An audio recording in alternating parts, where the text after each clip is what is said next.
Көңіл бұрыңыздар.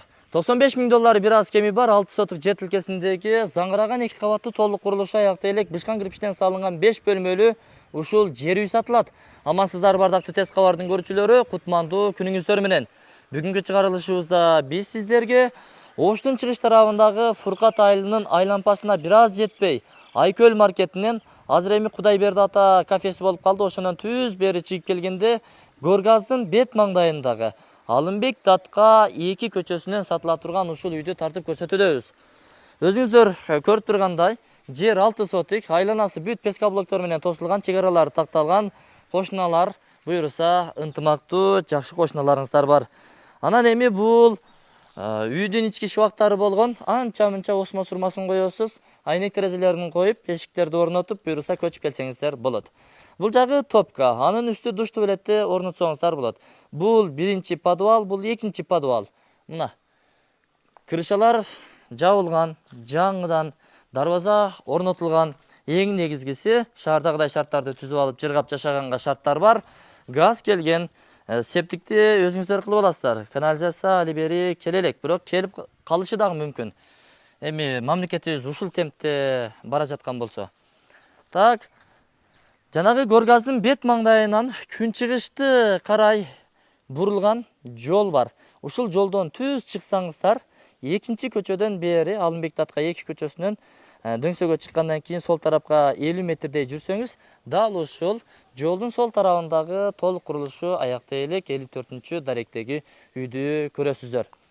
Анан эми Абдикарим көчөсүнөн дагы чыксаңыздар болот. Түз чыккандан кийин 12-чи көчөнүн маңдайынан оң тарапка бурулуп дөңсөгө чыгып, дөңсөдөн бери келсеңиздер болот. Дареги эми тууру түшүнүктүү эле болду окшойт. Ушул сери түстөгү дарбазаны ачып кирип келе бересиздер. 54-чү дарек. Кана бул жактан 1,5 метр 2 ашык көчө акылары ташталыптыр. Кошуна акылары ташталган. Өстүрмөлөрдү көрдүңүздөр. Кана эми үй боюнча таанышып чыгалы.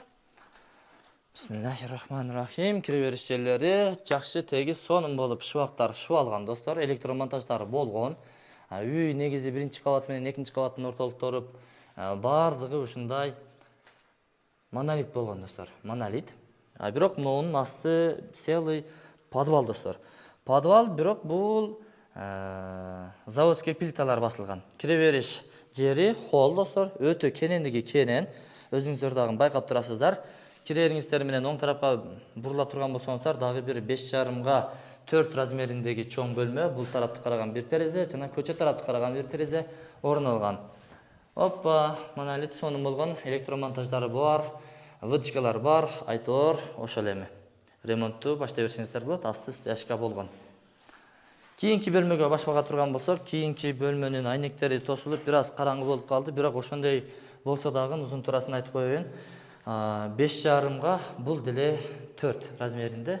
Кудум жанагы биринчи көрсөткөн бөлмөдөй эле бөлмө экен. Каалагандай кылып бөлмө кылып пайдалансаңыздар болот. Кааласаңыз кухня болбосо спальный бөлмө. Экинчи кабатка чыгып кетүүчү тепкичтин орду. Андан буюрса сиздерге экинчи кабатка чыгып көрсөтөбүз. Бул биринчи кабатты тааныштырып бүтөйүн. Душ туалетти ушул жака уюштурсаңыздар болот. Чакан, ашкананы ушул жака уюштурсаңыздар болот. Эми айтор өзүңүздөрдүн планыңыздарга жараша иш тутасыздар. Бул тепкичтин асты целый подвал достор. Ушунун асты подвал. Элестетип койдуңуздар, Жакшы, азыр сыртка чыкканда дагы көрсөтөбүз мунун астына.